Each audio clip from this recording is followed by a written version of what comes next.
I describe my businesses as my children. I know that sounds ridiculous, but I consider them, I've always said this to people, that if you take care of something, be it a business or a child or anything you care about, it comes at some point where it takes care of you. And that's how I see definitely Starfish Company. It supports itself. It supports many people, actually. You know, there's, I think, 11 employees here, and it takes good care of them. And it has a really strong customer base. I think it takes care of them. So, you know, that's kind of my theory about your businesses. My name is Karen Bell. I am a resident of Cortez Village. My family has been a large part of this community since the late 1800s. They came here from North Carolina. They are fishing people.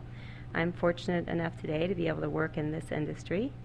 And what do? I do all sorts of things. I work at AP Bell Fish Company, which is my family's business. I also work here at Starfish Company, which is my little business, and pretty much entrenched in the fishing industry of Florida. Probably the earliest memories I have are of spending Sundays out here at my grandmother's house. And it was a big, huge dinner, although it was always at 1 o'clock, which my mother always thought was odd because to her dinner was at, 6 o'clock. And it was just almost like a big conglomeration of people. Some were family, some were extended families, some were just people in the neighborhood. And literally there might be 20 to 50 people there, depending upon what time of the year it was. My grandmother had, there are 9 siblings in her family, and 7 of which were women, and a lot of them would come help her on Sunday. There'd always be like at least 3 or 4 of her sisters. And generally the main thing was always either fish or steak or shrimp. She made excellent food. It was all, of course, relatively southern. She made a really wonderful, I still remember this banana pudding with vanilla wafers around the edge. Do you ever have that? Oh my God. They always kind of had to drag us out here because we would prefer to be at the barn with our horses. But once we'd get down here, we'd have fun. We'd play on the sand dunes. They had kind of filled in some of the fiddler crab flats, and there were net spreads all over the water, so we used to crawl across the net spreads. And so it was fun. We got to spend a lot of time, kind of picking up things out of the water and just roaming around down by the shoreline. Dad wanted me to go to Gainesville because of the Gators. He just loved the Gators. He still loves the Gators. So I went up there for about a year, but I didn't do very well. And it was the first time away from home. I wasn't very disciplined. I didn't go to class a lot. And so I called my dad, and I said, I'm going to go down to Florida Atlantic, which is a smaller school in Boca Raton. And he said, no, you're not. And so I called one of the drivers. I still can't believe I did this. I told the driver to bring one of the company trucks up one weekend. I rented an apartment down there on my own. Still shocked that I got away with all this. The driver brought the truck up. He must have okayed it with my dad, I guess, because I know he just didn't steal the truck. But he came up, piled up all my stuff. I followed him down to Boca, and then I got back on track at a smaller school. So I finished my degree down at Boca Raton, business administration marketing. While I was in Boca, that was a big place for IBM, and I actually started working at IBM, and I had a tentative job offer. But I can remember I called my dad and I said, Dad, I want to come home.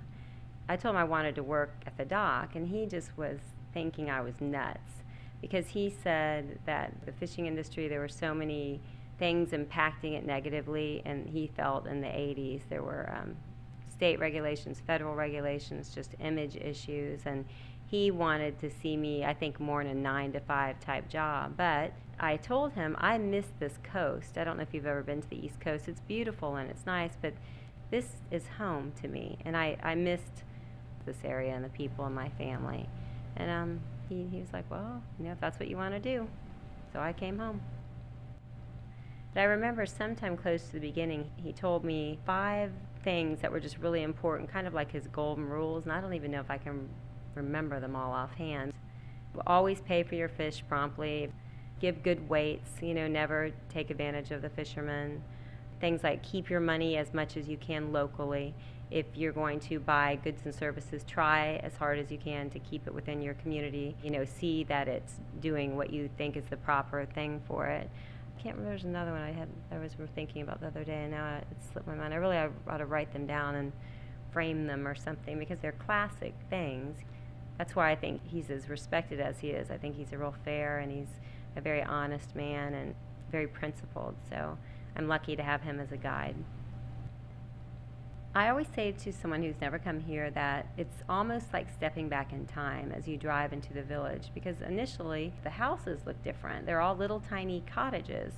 They have boats and nets and gear all over the yard.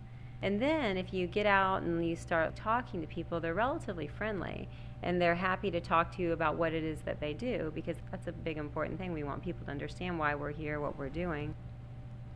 At one point, you could walk the entire shoreline from one end all the way down to the fish preserve, because it's almost like the shoreline belonged to everybody. I mean, it was where everyone worked, it was where they played, it was where they could just freely come on their own time frame.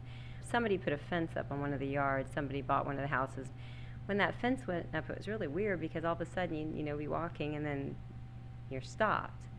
And just a strange feeling, because you know, years ago, that's not how people looked at the waterfront. Not like that was their chunk of land. It was kind of like, yeah, you lived there, but these were your family and neighbors, and everyone just, you know, was all over the place.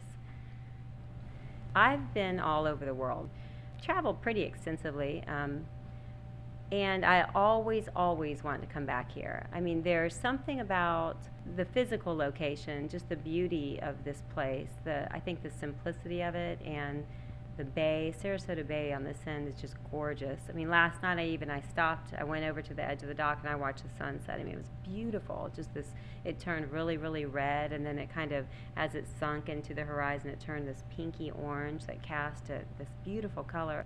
There's just something that just draws me back here. And then on top of that, the people are amazing to me. They are straightforward, they're funny, they're smart, they work hard. I just think that that's who I want to be around. People who are true. They're very real.